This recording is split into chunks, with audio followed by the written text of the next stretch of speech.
திருச்செந்தூர் ஆலயத்தை திருப்பணி செய்து பலம் மிக்கதாக மாற்றியவர்கள் 5 அடியார்கள். அவர்களில் 3 திருச்செந்தூர் ஆலயத்தின் பகுதியிலேயே சமாதி உள்ளது.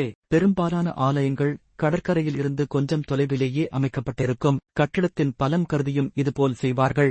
ஆனால் முருகப்பெருமானின் 6 படை வீடுகளில் ஒன்றான திருச்செந்தூர் செந்திலாண்டவர் திருக்கோவில் கடற்கரையில் இருந்து வெறும் 67 மீட்டர் தொலைவில்தான் அமைந்திருக்கிறது. திருச்செந்தூர் சுப்பிரமணிய சுவாமி கோயில் 133 அடி உயரமுள்ள திருக்கோயிலின் ராஜகோபுரம் இருப்பதும் கடற்கரையில் இருந்து வெறும் 140 மீட்டரில்தான்.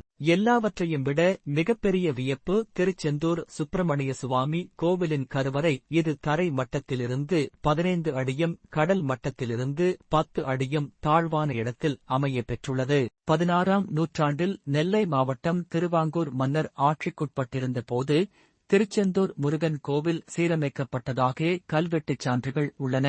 எனினும் தற்போது உள்ள கோவில்களை உருவாக்கியவர்களில் குறிப்பிடத்தக்கவர்கள் காசி சுவாமிகள், மோன சுவாமிகள் மற்றும் ஆறுமுக சுவாமிகள் என்ற 3 சுவாமிகள் ஆவர். இவர்கள் 3 தங்களது காலங்களில் கோயிலைச் சுற்றி மண்டபங்களையும் கோபுரங்களையும் அமைத்துள்ளனர். இவர்கள் 3 இத்தலத்திலேயே ஜீவசமாதியும் அடைந்துள்ளனர். இவர்களது சமாதிகள் இன்றும் கடற்கரையை ஒட்டி காணப்படுகின்றன.